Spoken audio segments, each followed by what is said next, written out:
Leonard Tramiel, and he is a lifelong amateur astronomer, which led to a PhD in astrophysics. He's a fellow of the Committee for Skeptical Inquiry and an informal science educator. He's retired from a personal computer and video game career.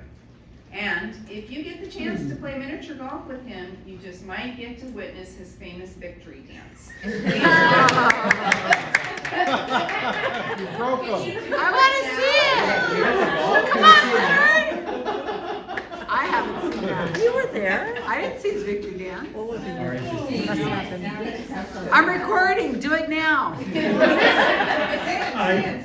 I was not expecting that. I got the raccoon. You could be the victory dance. Well done.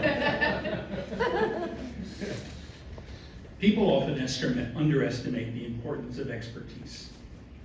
When I show people things in my telescope, I often have to give them suggestions for how to see the objects. At first it sounds absurd. What do you mean? They've been, with a small number of exceptions, seeing things for their entire lives. But that doesn't matter. Our ability to perceive depends on how familiar we are with the things we're looking at. When I first heard reports of drone sightings, do you remember the rush of them at the end of last year, November and December? I wondered what people were actually seeing, which leads to a question most people didn't ask. What's a drone? So what's the first thing that comes to mind when you hear drone? Toys. Right, Little right. things that take video. Things Okay. like cameras. Male bees. Male bees. Okay. Anybody else? So those are two pretty common. So this is the first thing that I think of when I hear the word drone. Nice. And I don't think that this use of the word drone confuses anyone. Wasn't what they were seeing. That's, from context, it's pretty obvious that that is a particular kind of drone. And then there's this kind of drone. So when I think of military drone, I think of this thing. It's the size of a car. It's this, gigantic unmanned remote controlled missile launcher. Became fairly commonly spoken of during the first Gulf War, where they used these to blow up parts of Baghdad. And now there are these things. People call them drones. I call them quadcopters to distinguish them from the drones on the right. That's a drone, and the little bee is also a drone, but from context we can tell them apart. Those are not drones, except if you're talking to like normal people, in which case they clearly are drones. So we get this report. Drones reported near military installations, starting with, I'm not going to try to pronounce that because it looks like the emphasis is going to be on the wrong syllable. But it's someplace in New Jersey, mid-November, very scary. Why are these things flying around this military installation? This is obviously bad, because you don't want funny things flying around military installations. It's got concerning enough that the FAA placed restrictions on drones, the quadcopter kind, not the bees, for various locations starting in late November. And then we get reports of car-sized drones coming in from literally all over the country. And my first reaction was the expression Susan gave. What? Yeah, this is, alarm bells rang in my head. This is, what is going on here? So, lessons from skepticism, questions that you should ask, well, I'm sure most of you already do. Is the person reporting the sighting a trained practice observer of this type of phenomenon? Because as I pointed out, if you don't know how to look, which seems silly, but you really do need to learn to see. Is there another likely explanation? And in this case, how can you know the size of anything in the sky? You hear reports of car-sized drones. Okay, car is not a particularly well-defined thing. There's SUVs and there's smart cars. But that's not a huge range. But how can you tell the difference in the dark with nothing else to compare in the sky between a smart car that's close and an SUV that's far away, especially when they don't have their lights on pointed at you? So this is difficult. So how about that? Now at this point, what was supposed to happen is I was going to surreptitiously reach down and pull out a remote control, which would cause this little thing to fly around the room. Wow, look how small it is. But I forgot the remote in my hotel room because I'm an idiot. Aw. But you can see that this thing is really small. And it's what's pictured there. Did you think it was this small? No. That's car-sized. Micro machine. If it were farther away, yes. Hot Wheels.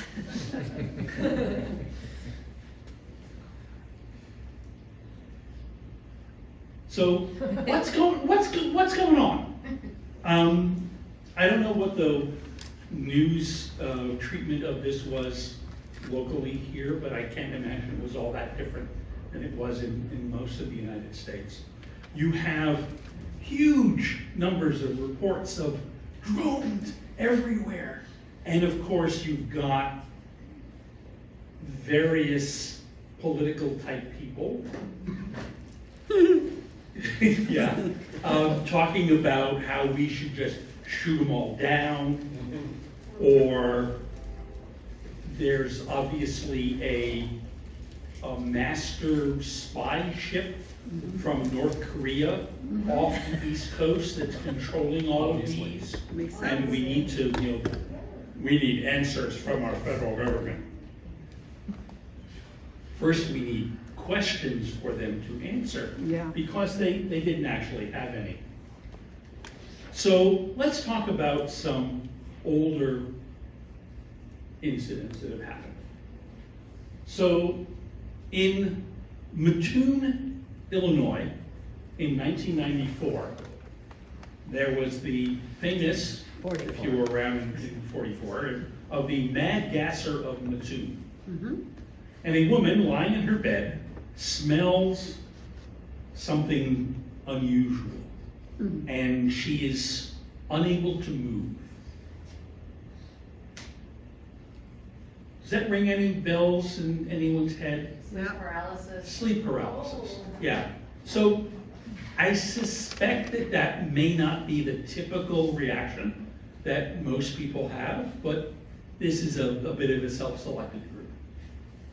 Within 2 weeks, dozens of reports just like this are widespread in the area, and then it goes away. It's almost like there was this idea that was transferred like a contagion from socially, possibly, a social contagion that transferred from person to person, and then when everyone that was susceptible had been infected, it disappeared. Couldn't happen again, could it? Except it happens frequently.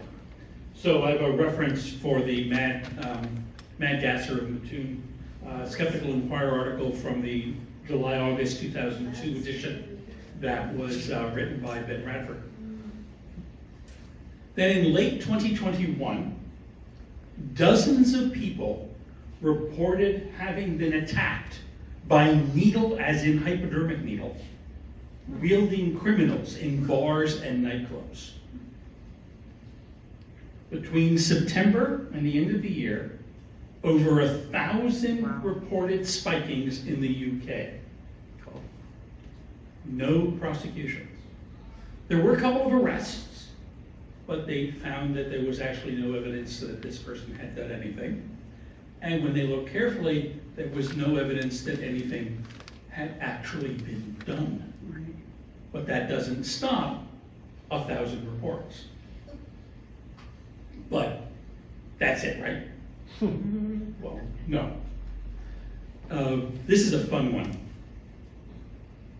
How many of you have heard of the Lake Champlain monster, otherwise known as Champ? So Champ is, we'll call him the Yankee version of the Loch Ness monster.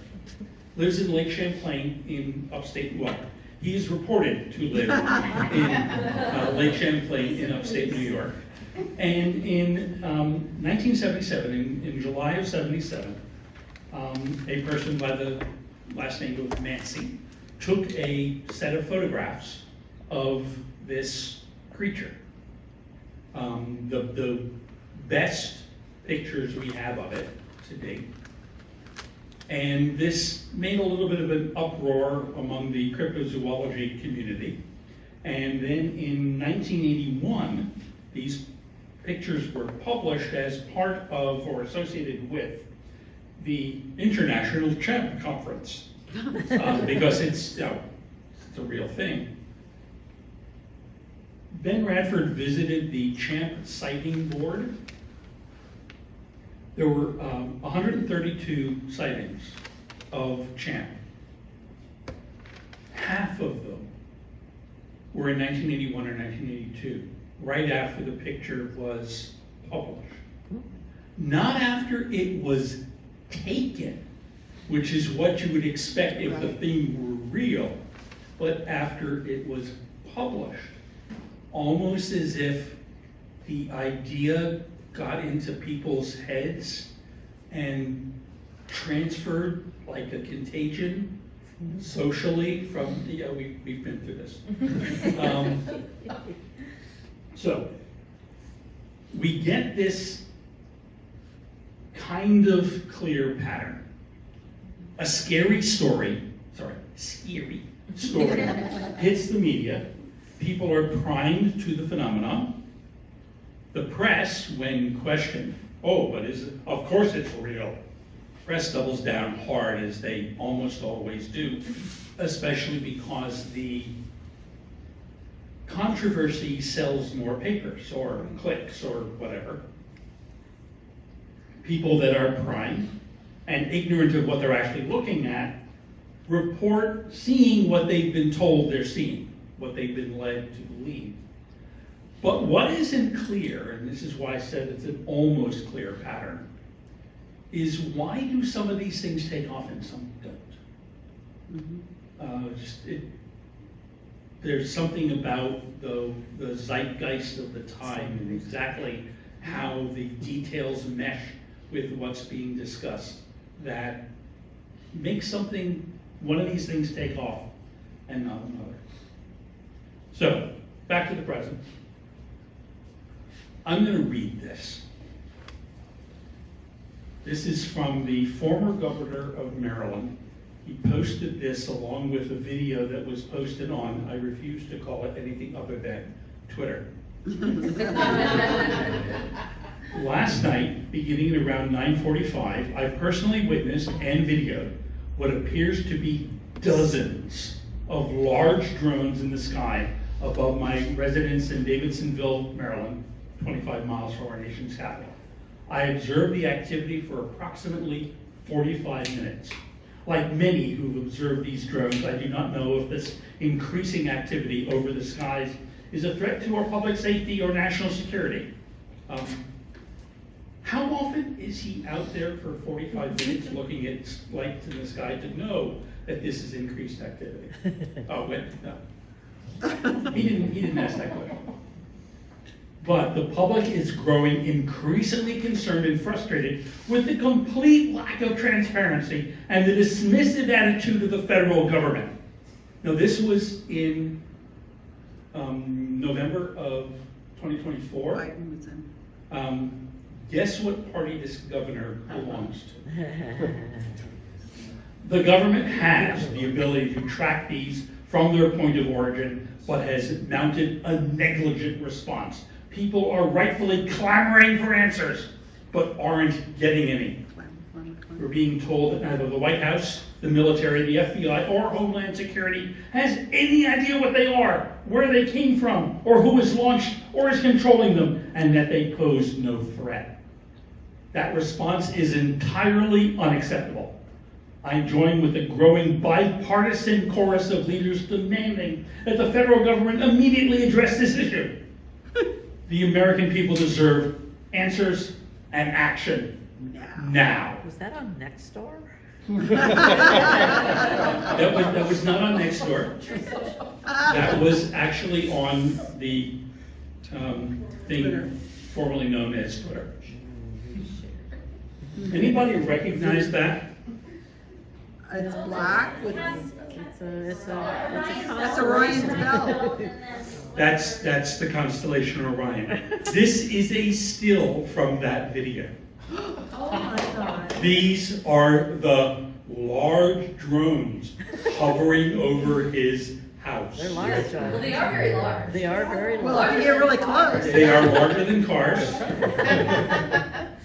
If you watch them for 45 minutes, you will notice they slowly rise in the east to set in the west, which is not indicative of them being drones or anything that you need to worry. These are not invading. I saw that frame, and as a lifelong amateur astronomer, I just broke out laughing. That's Orion. You've got to be kidding. How do you not recognize this? How do you become governor of a state and not recognize this? How do you become governor of a state and not have people around you that will go, no, that's Orion. Okay. Even his children. So, it's important to realize that we have this same pattern. You have people that don't know what they're looking at.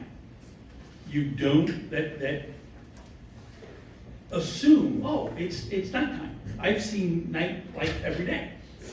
I know, I saw it with my own eyes. Oh, yeah. Because seeing is believing, but not necessarily understanding. And then you read something in the press. So how many of you, when you heard about the story of the drones, thought, okay, there's something going on in the sky, and there's probably a lot of drones flying around? How many of you thought it was actually drones? No, I don't know what I thought. I thought maybe people were just, because sometimes people, they don't, like, Have a clue? When the LA wildfires are happening, people were illegally flying drones around Sure, the place. right. I thought it was similar to that. Sure. Or is after Christmas, everybody got one Yeah. for Christmas? I assumed, that was my first problem, I assumed that by the time like the media started reporting on it, that there were probably already footage of actual drones, like, you know, hobby-sized, larger, whatever, all around New Jersey. I had no idea that this was all sparked by Orion. Well, I think it was I thought all somebody sparked by was doing Orion. their due diligence somewhere. Yeah, so the first person listed on this slide, Mick West, I suspect some of you know him. He's reasonably local. In fact, I was wondering if he was going to be here, in which case this would be slightly embarrassing. But a lot of people were, well, there was a subgroup of people hyping this that said all those drones were in fact UFOs. UFOs, yeah. Because, well, they were flying objects that weren't identified. Because they didn't know what Orion was. Is Orion flying? I'm not sure the stars actually qualify as flying. They are extraterrestrial. They are subject. They are unidentified by people that are Like the governor. shockingly bad at identifying. They're in the sky, if you use the really expansive term, because they're closer than, yeah, anyway. So Mick looked at these reports, and in the very small minority of cases where there was enough information to check to see what it was, in every single case, it was a chartered, licensed, commercial airline. Every single one. That's right. Now, that isn't to say that there weren't drones flying around, because there are. But now, who could imagine that there would be a large number of large commercial air traffic flying over New Jersey?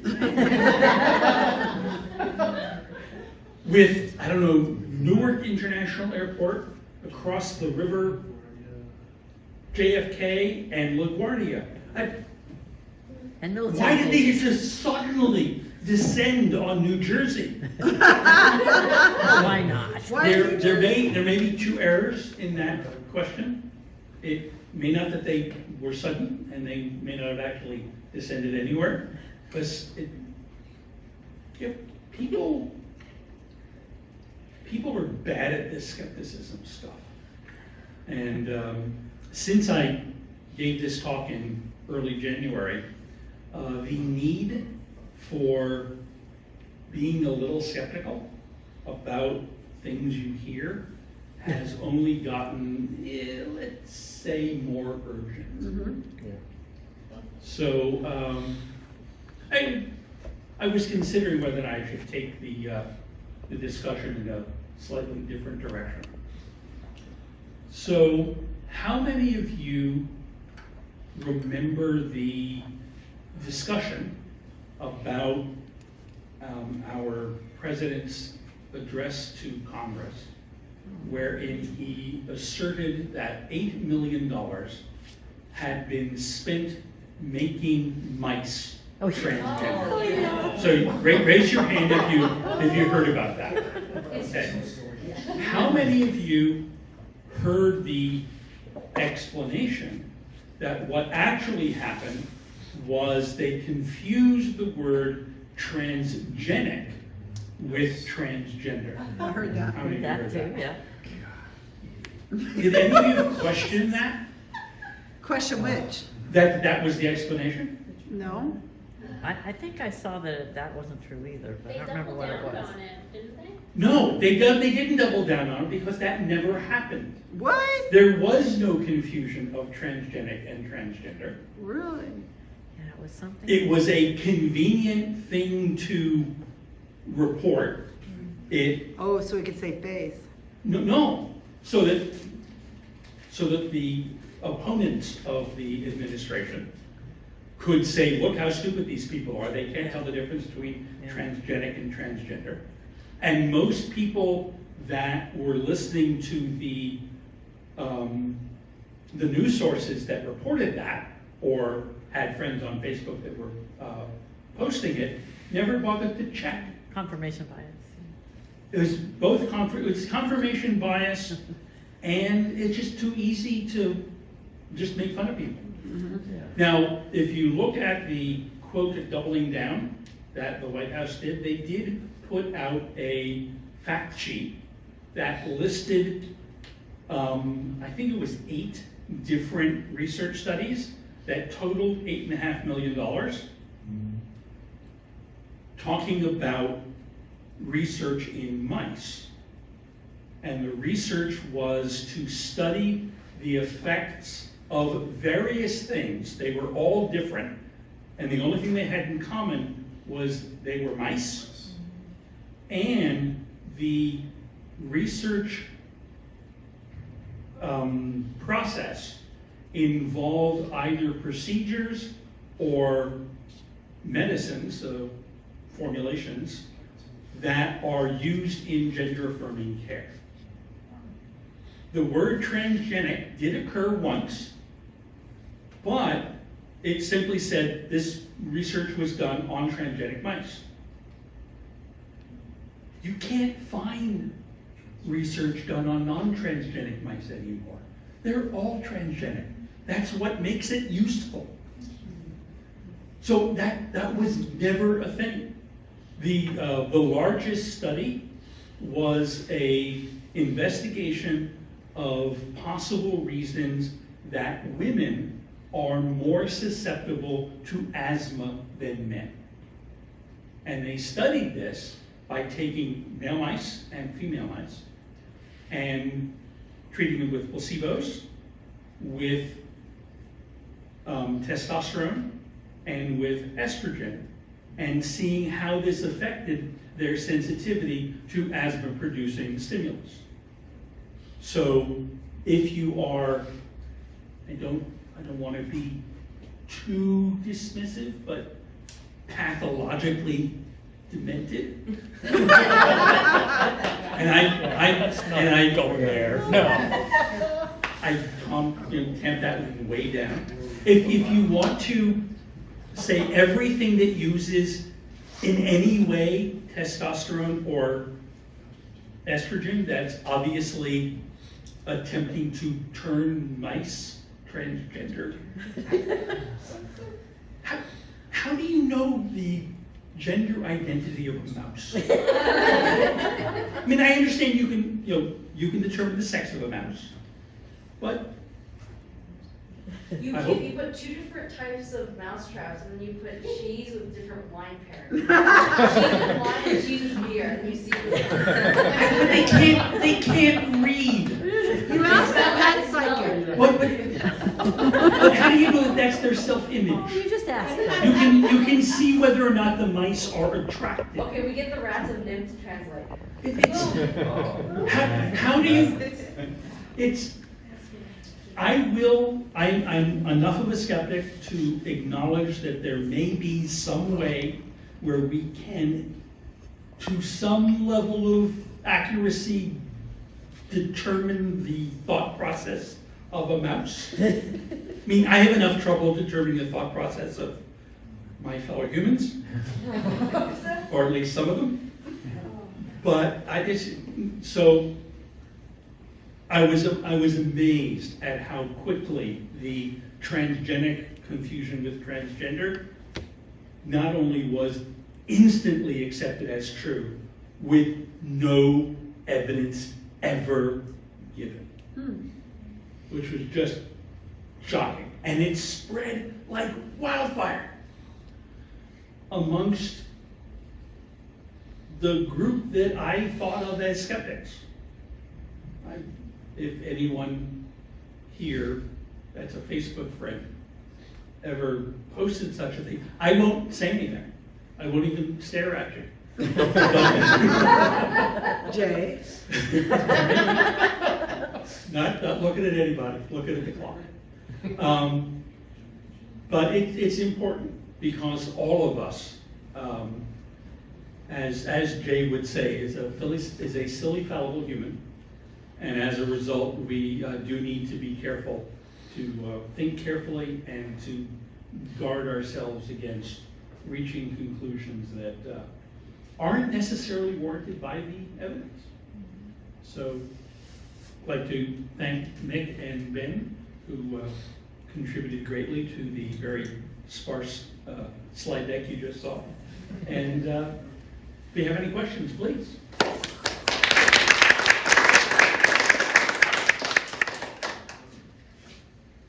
This reminds me of how the same thing can be used like politically. I'm thinking in my head of the mass caravans from Mexico and south into the United States, or weapons of mass destruction, and then we go bomb a country, and all these things that are just utilizing fear, that we're so afraid, or whatever the response is, and then we're just reacting to it and supporting political causes or whatever it happens to be. That was one of those things that just popped in my head about that. And the other thing that popped in my head earlier on were some of the tales that I had heard growing up about if you're driving and the car coming towards you doesn't have their headlights on. Oh, yeah, You yeah. Anybody ever hear this? You Yeah, flash yeah. your headlights, But it's a but it's a they're gang gonna pull you over. initiation and they're gonna turn around. That has never in our country's history ever happened. Right, And yet I still see, like, once a year, some random county sheriff will put out a Facebook post reminding their residents about this. right. Because Or- it's very important to not be caught by that. Not be Right. murdered by it. Right. The results would be terrible. Or if you had it, back when there were payphones, if you don't put your finger into the little coin return tray because there's a rampant thing where people put needles inside and you're gonna poke yourself with the needle and get infected. And like to this day, I'm like, I'm not touching that, even though I know better. Well, that happens slightly more often than razor blades and apples. Yeah. On Halloween. Right, oh, the Halloween, yeah. I love all the posts, the memes nowadays about, don't open that candy, you're gonna find blank inside. Right. And I guess that just leads to, like, we all need to be more skeptical. I think that's the whole point of all of this. But how do you,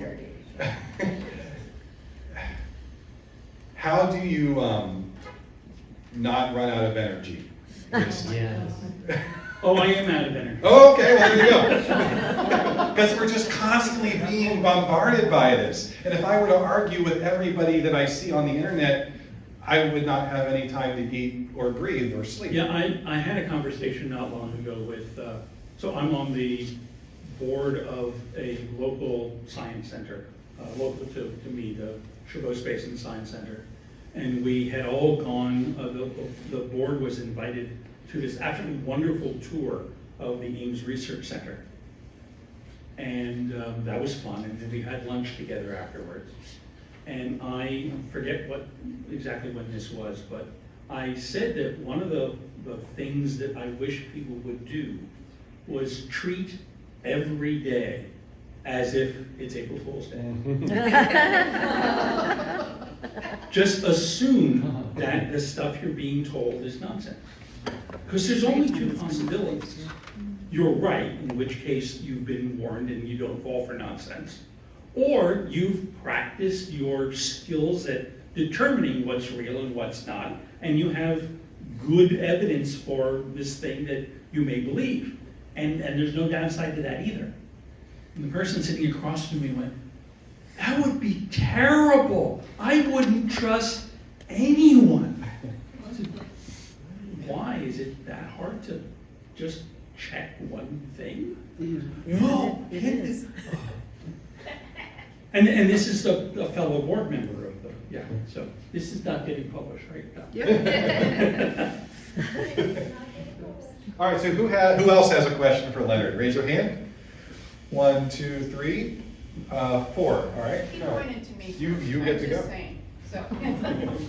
So because you mentioned Ben Radford, I mean, lately, a recent episode of Squaring the Strange, Heard of it? he mentioned about Blue Anon. And What? Blue Anon is a phenomenon where people who lean more towards the left are just as susceptible as QAnon was. And because we are living in a time where we are experiencing more uncertainty and fear, that we're also susceptible and even spreading misinformation based on our own biases and fear. Except for us. Not in this room. Yeah. We're immune. We're immune. Clearly. But yeah, that it just reminded me when you were talking about the transgenic and transgender, how many people that we actually know shared that without looking into it. Yep. So now that we're in a time where things that we care about, science and reason, is kind of under, well, not kind of, is under attack, we need to be more aware of our information as well. Yeah, I had never heard the term blue anon before I listened to Squaring the Strange, but brilliant construction. And it is unfortunately real. Well, to the extent that the phenomenon is real, the stuff they talk about, not so much. Susan, and then Jay, and then someone else back there heading in. So, I know we can blame Ben Bradford for all of this, because obviously the social contagion, because you quoted him and everything, that he's creating it so that he can write about it, obviously. Well, what other purpose would there be? I can't imagine, so Yeah, he seems to be yeah. the common denominator. He invented the concept of Right. social contagion. I was wondering if there had been anything, and I have a comment too after this, if there had been anything, what happened with the Maryland governor after it was everybody and their brother pointed out Orion? Shame. No, I didn't actually. So do we know, did he come I up have with no something? idea. I don't know of any follow-up. I mean, somebody take him on an astronomy, like you get to go to observatory somewhere? I don't Neil know. deGrasse Tyson calls him up, says, hey, come over to I Hayden don't Planetarium. know of any follow-up. Wow. So the third thing is what David was saying about I remember the car coming at you, and if the headlights turn on you and stuff. There was all these things, like also if you went to the gas station, you weren't supposed to use your cell phone because static electricity was good. I mean, it's a constant thing. But I was told by, I think it was the people who did Snopes. They came out and gave a talk at one of the skeptic conferences I've gone to. You guys all got to go to skeptic conferences. These are freaking awesome. It's like this, but bigger and over multiple days. And they said that what is going on, they think, with these conspiracy theories of this type that are frightening you, is that these people feel a sense of control once they know this is a thing, and they know that to avoid it, you need to do this other thing. And I'm thinking of the one where they said, don't go to the mall on Halloween, because if you do, there's going to be a mass shooting there. And so it gave them a feeling that, okay, we can go to the mall anytime, just not on Halloween, because that is the, and it was odd because they never said what mall. So I mean, like, if all malls are supposed to be shot up on Halloween, don't you think somebody would notice? But it did, it gave people a feeling of control over their lives, and they said, the Snopes people, these are the people who started it, Snopes, is that it happens during times of great stress. And that's what you and I were, because in Monterey, and I did a lecture on social contagion and on a different topic, and Leonard did this one on drones. And what we figured out was that under times of real stressful conditions in the world, that's when these things are the most likely to happen. Stress greatly suppresses your ability to think clearly and critically. And that's what you need to avoid falling into these traps. All right, Carl Sagan. Comment and a question. So the comment is, if I was going to attack the US or the Turn off the world, recording. if I were an alien, first I would attack New Jersey, because you're just going to say all kinds of things flying around anyway. It can't be anything major. Yeah. The second is I'd come in Orion formation. Very slowly. And very slowly, and I'm going to win every time. That makes sense. And if we are invaded, starting in New Jersey, In Orion formation. by a intergalactic fleet flying in Orion formation, I will be terribly guilty. That's what I wanted to hear. Okay. No, I will be crushed just before I am neutralized and vaporized by their whatever. We just need somebody with a MacBook to upload the virus to the mothership. That's all it takes. So my question, so that was the comment, not the Yes. question. So I wanted to get your take on how you would prefer the press handle things like some of the examples you gave. Because, for example, the mad gasser example, or Right. the needle stick example, there are times when there are chemical leaks, or there are people that actually do attack Right. multiple people. And so if there are multiple reports from this, the press, it's not unreasonable for the press to report Right, this. but the problem is the initial press report. the initial press report of this woman who smelled something funny and couldn't move was not accompanied with a treatment about hypnagogia, Right. sleep Well, paralysis. They don't ask somebody who probably knows what the They answer don't- is. They Well, don't but look hold on, at- hold they on. don't- I'm answering your question. They don't publish it in a way that isn't clickbait. And this was, predates clickbait, but you know what I mean. Sensationalist. If they would say, all right, this is what was reported, a likely explanation for this is sleep paralysis. That would have, I think, So had a would you- completely different genesis. Would you then expect every report of a potential chemical leak to include that? No, So my question is, Because that would be a plausible explanation. because most people reporting chemical leaks are not paralyzed in bed. So it's not sleep paralysis. But there are It doesn't cases fit. where that happens. Sure, but there are also cases, but in those cases, in real chemical leaks, there are people at the chemical plant that smell it too. Right, and they test it So and they we report it, yeah. have Plausible confirmation. explanations. Confirmation. We have an effort to collect evidence that is not horrible.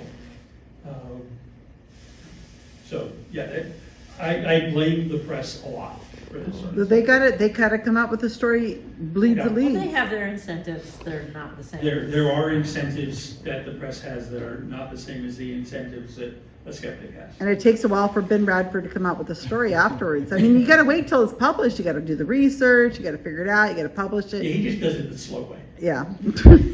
All this research stuff. I see Carolyn's hand up, but I thought someone else's hand was up over here. Oh, in the back, there he is. Okay, I was just laughing, and you were commenting on why would you invade New Jersey? Uh-oh. You recall Orson Welles, and that's where they went, come on, man. There you go. Well, do you know why they went to New Jersey? Well, because this was, a broadcast from New York, and New Jersey is as far away as you can get and still be, anywhere nearby. Well, I guess my question, my comment was, you could almost say, like, the whole misinformation, it kind of started in the modern era with War of the Worlds and the panic that his Orson Welles. Orson Welles created by doing that broadcast that everybody thought was live and it wasn't. And that, but you saw that like once every decade, and it seems like it's like every 5 minutes. And I guess it's the exponential growth from picking a point there to start with, and now in today's world where it's like you see that every 5 minutes. That was so far out of the norm then, and now it's just like, yeah. That's Now it's absolutely typical. they come in? I'm going to hope that wasn't Orson Welles' intent. Right. If I remember right, he had a disclaimer at the beginning of the Yeah. video program. But they didn't People tune in tuned for it. in Yeah, after it people already that tuned in started. after it started to hear it. So, unintended consequences are a real thing. Yeah. And we have an information ecosystem now that is easily utilized in that fashion. Yeah.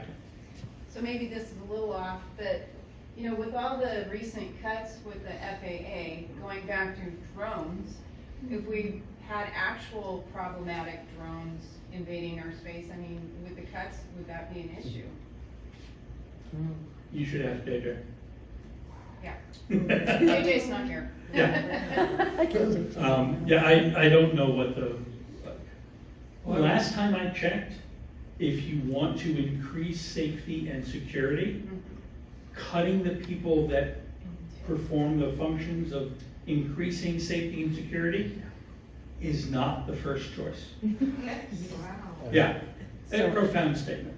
I don't know if I'll be successful, but I'm gonna try to have a principle to resist sharing stuff that I haven't checked out, that's potentially scary. And, it's fun to do, I guess, but what I'm gonna try to ask myself is, first of all, does this affect my life in any way? If it was true, is it gonna affect me, or anybody that I care about, or anybody at all? Or is it just interesting information that's fun to share? And if it's not, I don't need to put out a warning about drones in New Jersey to my friends. But transgender mice. In other words, those things are not, Well, to be fair, Sailing they into weren't my talking life. about the transgender mice. They were talking about the idiocy of confusing transgender with transgender. Yeah. right. And that does affect everybody. Yeah, if it was true. Yeah. There are many reasons not to share something. But One you of don't them always have is- time to check it out, you know? Yeah, Then don't share it. Yeah, one of them is Yes. it may not be true. The other is no one cares. Yeah. Julie? Yeah, I have a question about, have you seen an increase in sharing news or other things like that where it's possibly or fake, but it's positive stuff?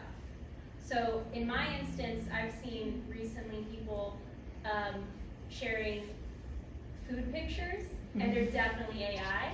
And then also I was in line the other day, and they were talking about how they like these pet videos where they're rescuing pets and stuff, but they were like thinking, I don't know if they're real though. I think a lot of these are staged. And I'm like, Oh, yeah. you know what? It's not just the bad news that needs to be questioned sometimes, because, you know, those cheesecake cookies might not be what you are gonna get out of the recipe. Yeah, I've noticed, so everyone has their own sort of